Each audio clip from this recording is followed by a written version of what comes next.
आज तुझा मुलगाच तुझी शपथ घेऊन सांगतो की आयुष्यामध्ये किती मोठा संकट आला तर आयुष्यात कधी मी घालून स्पर्श करणार नाही. माफ कर नाही मला माफ कर. तू माफी वगैरे मागू नको. अरे तू गुन्हाच केलेला नाही तेव्हा माफी मागण्याचा प्रश्नच येत नाही. हे बघ, तुला तुला या गोष्टीचा पश्चाताप झालाय ना त्याच्यामध्ये क्षमा. आणि हे बघ, मी दिलेलं चांगलं शिक्षण, मी दिलेले चांगले संस्कार चांगल्या मार्गी लागले ना हेच समजेल. बर नाही मला थोडस बाहेर काम आहे जाऊन येऊ का?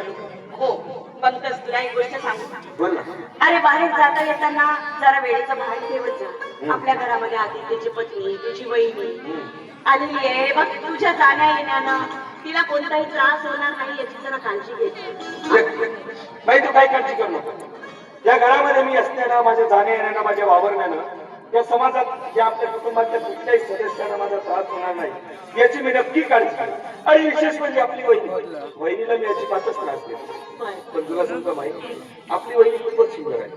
थोडस त्रास दिला तरी काय हरकत नाही रे, असं नाही करायचं. हे बघ, आजचा दिवस कोणता आहे माहित आहे ना तुला? नाही. मी आजचा दिवस कसा विसरू शकतो?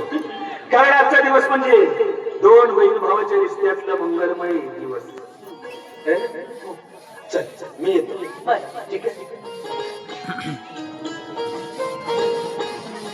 चला, आदित्य कांचन येण्याच्या अगोदर सगळी काही कामं आटोपली पाहिजे. एकटीच ते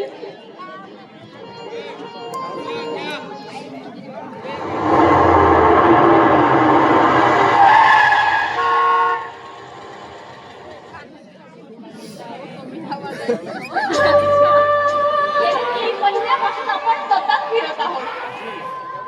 तुला माहितीये आज ना रस्त्याने येताना सगळी माणसं माझ्याकडे टकमक बघत होती. हो का? कारण की रोजच्यापेक्षा तू असते ना सुंदर दिसली असते. तशी मी सुंदर आहे पण आज जास्त सुंदर दिसावं असं वेगळं काही केलं नाही. आज तुझ्याकडे टकमक बोलण्याचं कारण काय? तर मला तर बघू दे आज माझ्या राणीमध्ये खास काय आहे. खूप सुंदर दिसून येते.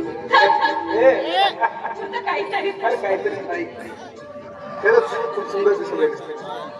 रोजच्यापेक्षा या कोठ्यावर उठून दिसणारी तुझी लिपस्टिक, गालावर उठणारी गोड खरी आणि हे तुझे डोळे काय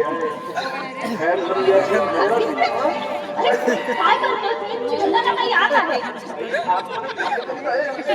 आपल्याला सुद्धा भरपूर कामं आहेत. आज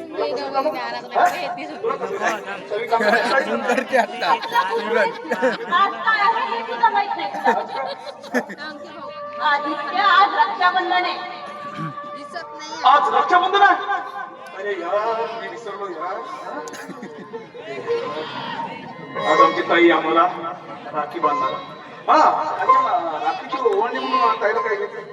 आता ते मी कसं सांगणार ना. असं काय बोलतो आज माझ्या ताईकडे काय खरं असं मग तिला आपण आपल्या आवडीची वस्तू घेऊन द्यायची नाही का? हो घेतली तर पाहिजे पण आवडीची वस्तू म्हणजे नेमकं काय द्यायचं. साडी. हो सुंदरशी साडी.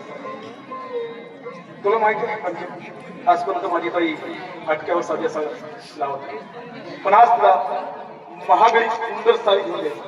चालेल. इथला राखीचा कार्यक्रम झाला की आपण ताईसाठी साडी आणायला. खूप बरं वाटत